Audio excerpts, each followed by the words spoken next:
자, 앵커의 종류입니다. 우리가 갖고 있는 대부분의 어떤 습관이라는 거, 또 생각, 느낌, 말, 행동, 이런 것들은 이제 우리가 의식은 못하지만 대부분 과거의 반복적인 학습과 경험에 의해서 조건 형성된 것으로 볼 수 있거든요. 그 앵커링이라는 것이 조건 형성된 것이에요. 그래서 우리의 존재나 정체성조차도 어떻게 보면 조건 형성에 의해서 만들어진 것으로 볼 수 있죠. 자, 그런 이런 앵커링의 이제 종류, 좀 더 이제 정확하게 하면 앵커의 종류가 어떤 것이 있는가. 먼저 감각 양식에 따라서 분류를 하면 감각은 크게 5가지 감각이죠. 근데 여기 NLP에서는 이 감각을 미각과 후각은 신체 감각에 포함시키기 때문에 크게 시각, 청각, 신체 감각 이렇게 보는 겁니다. 자, 먼저 시각적 앵커. 시각적 앵커가 사실은 크죠. 왜냐하면 어떤 사람을 보면 첫눈에 반했다라는 사람도 있습니다. 첫눈에. 그럼 첫눈에 반했다는 것은 뭔가요? 시각적 앵커가 이미 만들어졌다라는 거죠. 우리 뇌로 들어가는 정보의 70%가 시각을 통해서 입력됩니다. 시각을 통해서. 그러면 어떤 특정한 자극이나 정보, 이게 시각적으로 들어서 계속 반복된다면, 특히 그 들어오는 정보가 강렬한 어떤 정서를 일으키는 것이라면 그것은 앵커로 작용한다.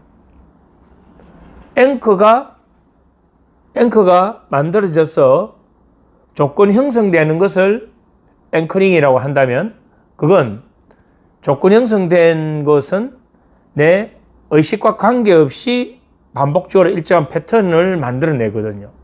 그럼 그걸 우리는 중독이라고 이름을 붙일 수도 있는 겁니다. 자, 시각적 앵커는 우리가 어떤 사람을 저 사람 참 멋있다.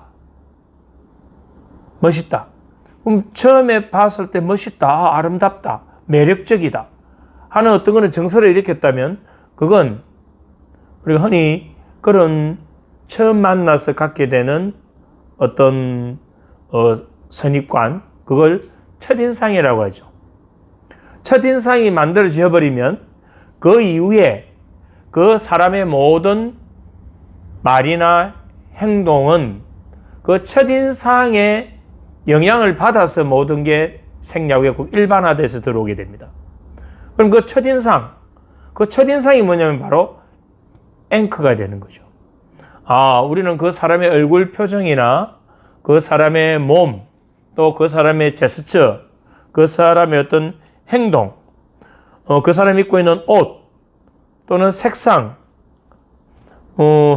만약에 자기가 교회를 다니는 사람에는 십자가만 봐도 특정한 그 십자가는 특정한 어떤 조건 형성 상태로 나를 이끌기 때문에 그 십자가는 앵커가 될 수 있다 이 말입니다.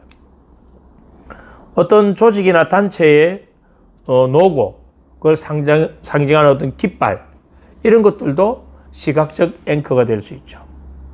자, 그렇다면 이건 우리 생활 속에서 들어가 보면 이제 이 시각적 앵커는 훨씬 더 많이 확인할 수 있죠. 자, 차를 구매하기 위해서 전시장에 갔습니다. 본인은 어떤 것을 먼저 보나요? 차를 볼 때 무엇을 선택 기준에서 무엇을 더 중요하게 보나요? 색상인 것 같습니다. 색상인 것 같습니까? 그럼 내가 어느 날 도로를 가다가 특정한 차에 한번 딱 보고 저 색상을 가진 저 디자인 저 차 갖고 싶어 라는 게 만약에 앵커가 만들어진다면 그 앵커에 의해서 나는 그 전시장에 방문해서 자동차를 구매하는 행위가 일어났다면 그건 그 색상과 디자인이 앵커가 됐던 거고 내가 차를 구매하는 것은 앵커링에 의해서 나타나는 현상으로 이해가 되는 거죠. 자, 그 다음 청각적 앵커가 있습니다. 청각적 앵커는 내가 좋아하는 어떤 음악. 자, 이렇게 보죠. 과거에 어떤 사람이 연인과 사귀다가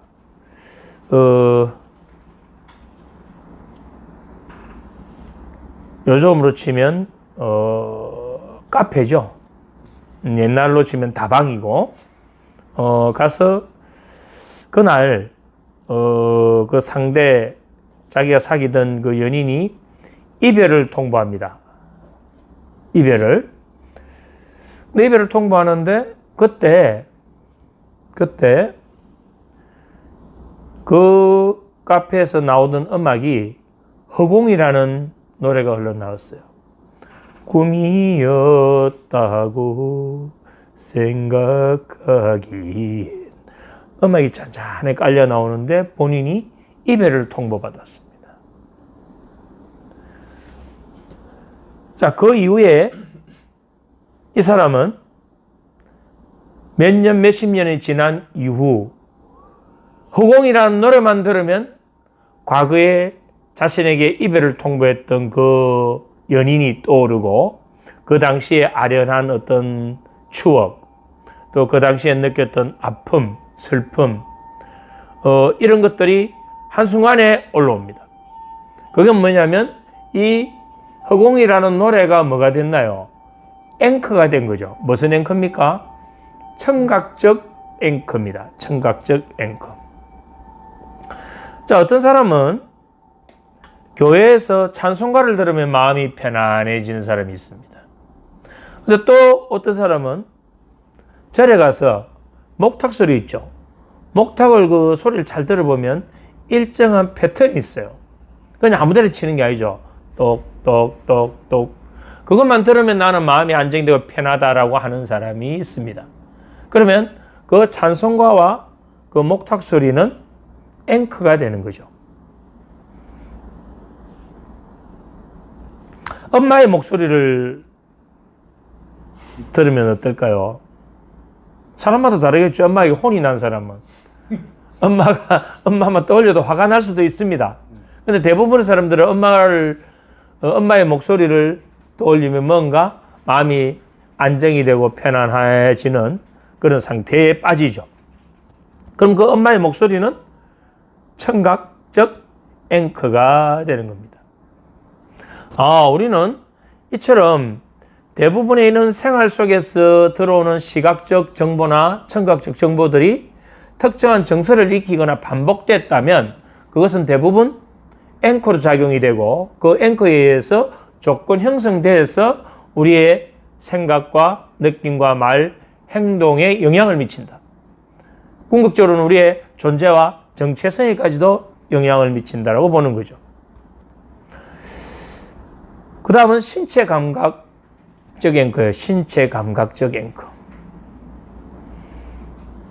내가 힘들 때, 어릴 때 선생님이 등을 두들겨주면서 격려했던 기억이 있다면 이 사람은 누군가가 자기의 등을 이렇게 두들겨줄 때 과거에 그 선생님이 나에게 보내주셨던 관심과 따뜻한 사랑, 격려 받을 때 그 정서 상태로 빠지게 되죠. 사귀던 연인이 서로 손을 마주 잡는 것만으로도 찌릿찌릿 전기가 통했습니다. 그 이후에 손만 가까이만 가도 전기가 찌릿찌릿합니다. 왜 그럴까요? 거기에 앵커가 만들어졌다라는 겁니다. 사람이 되게 피곤하다 보면 피곤할 때는 피로를 풀기 위해서 발 마사지 또는 스포츠 마사지, 여기서 얘기하는 마사지 샵은 건전한 마사지 샵입니다. 그런 데 가가지고 이완 할 수 있는 그런 마사지 서비스를 받았을 때 그 느낌이 어떨까요?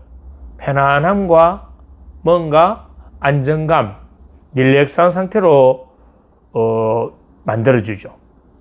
그러한 경험을 몇 번 반복하다 보면 나중에 내 몸이 찌부둥하거나 피곤하기만 하면 무엇이 생각날까요? 이제 그 마사지 샵이 생각이 나는 겁니다. 그렇다면 그건 신체 감각적 앵커가 될 수 있는 거죠. 우리가 특정한 어떤 신체적으로 들어오는 자극이나 경험들은 대부분 이처럼 앵커로 작용하고 있다. 신체 감각에 포함되는 냄새나 맛도 마찬가지예요.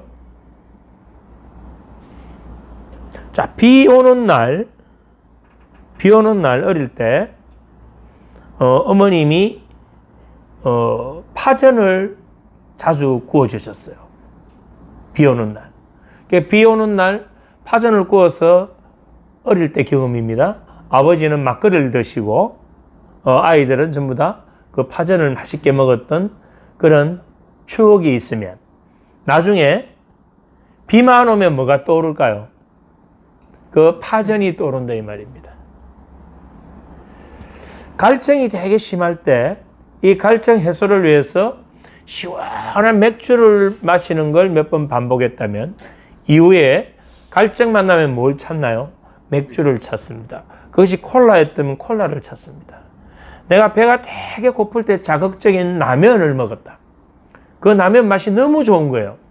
그 이후에 배만 고프면 라면을 찾을 가능성이 높아지죠.